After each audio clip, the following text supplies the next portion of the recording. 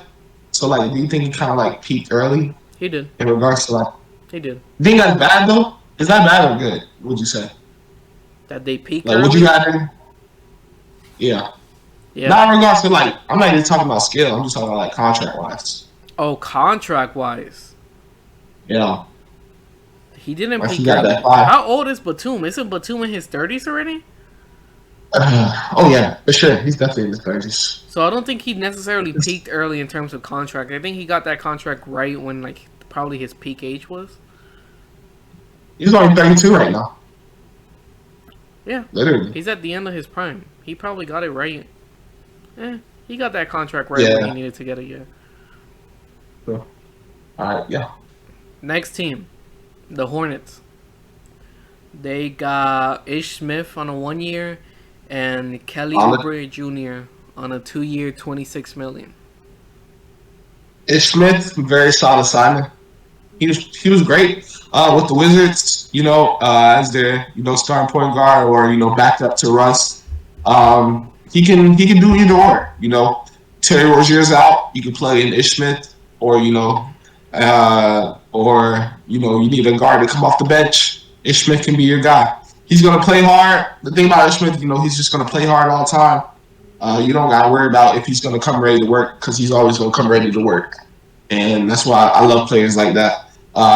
In regards to Kelly Oubre, gives them another wing. A defensive wing at that. You know what I mean? What? You don't think he can defend? I don't know if he's that great of a defending wing, but I think he can defend. Why pay him $13 million a year? you want my answer? Yeah. Listen. Oh, I already know. If you listened to our mock draft, I was very specific on Gordon Hayward. It's gonna play 5 games and then he's gonna get injured. They had to sign someone. Kelly Oubre is gonna come in here and play the rest of the 70 whatever games that Gordon Hayward's gonna be out injured. It's pretty obvious why they signed him because Gordon Hayward is playing 5 games and he's getting injured. Set myself up for that. You really did. You should have known that was my answer. But yeah, Oubre, you give him a solid wing, and you have a few wings now. You know what I mean? You got Hayward, if healthy. You got Bridges. And now you got Oubre. So that's 3. Solid wing. Then you also drafted Scotty Lewis. So you got some good depth at that wing position now. You know what I mean? So. Yeah, I think solid signing. Ish Smith, I didn't get to touch on him. Ish Smith is gonna be good as a backup point guard. He's also gonna be very good at mentoring LaMelo Ball. Probably on that defensive end. LaMelo's not known as a defender, so maybe you could help him with that. And like I mentioned, Kelly Oubre is coming in here because Gordon Hayward's not playing that many games. The Hornets know it, bro. The Hornets know it. That's why they signed him. They know it. But that's the actual reason that it's so messed up. They know. Gordon Hayward's there to mentor the rest of the guys because we know he can't play anymore. Next team, the Wizards. They resigned Raul Nato. Okay. Yeah. They got a sign-in trade to get Spencer Dinwiddie on a 3-year, $62 million contract. This is an amazing signing. I think he has potential to pair a little bit better with Bradley Beal than Westbrook would say, because he's a lot less dominant, I would say. Nah, I'm not talking dominant as in as an effective player. I mean dominant as in ball dominant. Westbrook, he's very ball dominant. He averages triple doubles. His hands is all over the game. Rebounds, assists, points, all that. So Dinwiddie, he's a lot more passive than Westbrook, I would say now. And I think that would be good to pair with a guy like Bradley Beal, who who can score in bunches, and who can be your number one option, and then to have a second option like Spencer Dinwiddie, I think that's tremendous. Then you also got Gafford, then maybe Thomas Bryant if he comes back healthy. I think the Wizards are setting themselves up for a nice little lineup. Raul Nato, no comment. Spencer Dinwiddie, I think, like you said, I think he's gonna fit in well with Bradley Beal. My biggest thing is I hope he comes back, just as good as he was, because of course he had the ACL injury. So I hope that doesn't, set him back. Because he was playing really great before that injury. So I hope when he comes back, he's still that same player. There's instances where some players come back and they're not the same. We're starting now. More and more players are coming back and still being the same player, close to it. So I'm hoping he's one of those players that's close to what he used to be after that injury. But getting him to be that point guard next to Bradley Beal is great, especially since they traded Westbrook, so they literally had no other point guards. And I think Spencer Dinwiddie just fits in well with them. I'm interested to see if his contract is just $62 million, or knowing Spencer Dinwiddie, he's probably going to trade in that contract for Bitcoin. I don't know what the transfer is with $62 million compared to Bitcoin, but he's very high on Bitcoin. I want to know if he's going to transfer that. I don't know. We'll see. Very interesting. Keep an eye on that. Dogecoin, man. Hey, he might. You imagine how much Dogecoin is? 62 million? Ooh.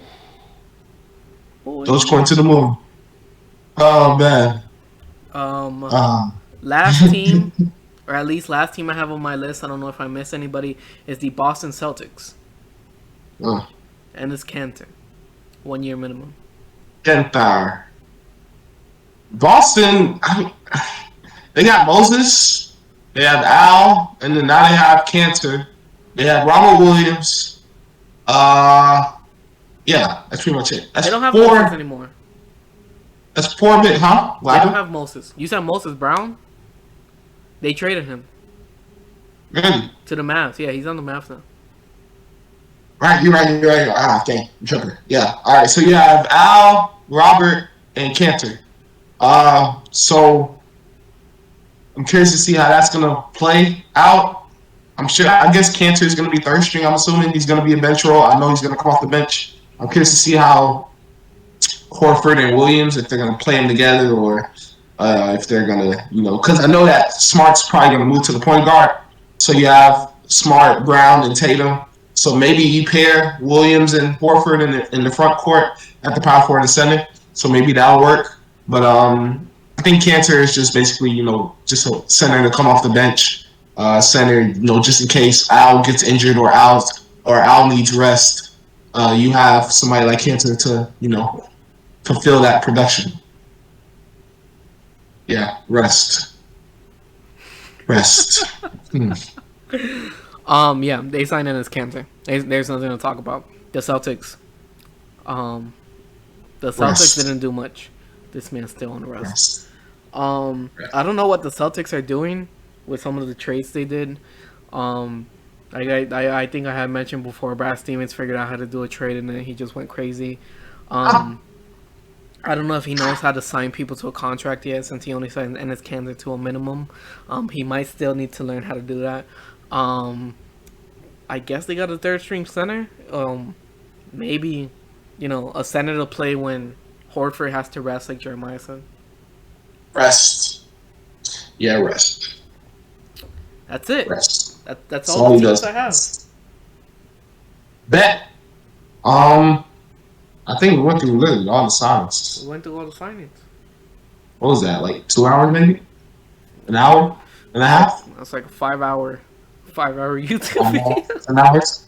Maybe 24 hours. 5 hour AG then? Hey. Yeah. But yeah, we appreciate y'all for tuning in. A lot more content on the way. This is just the beginning. But we appreciate y'all. Don't forget to like, comment, subscribe, share. Give us, and in the comments, let us know Some of your favorite free agent signings. Who do you think won the free agency, or who do you think lost the free agency? Let us know in the comments. Our social media will be in the description, so make sure to check us out. Make sure to also listen to the podcast. Of course, it's available on every podcast platform available. Jeremiah said more content on the way, and we appreciate you guys tuning in. We out.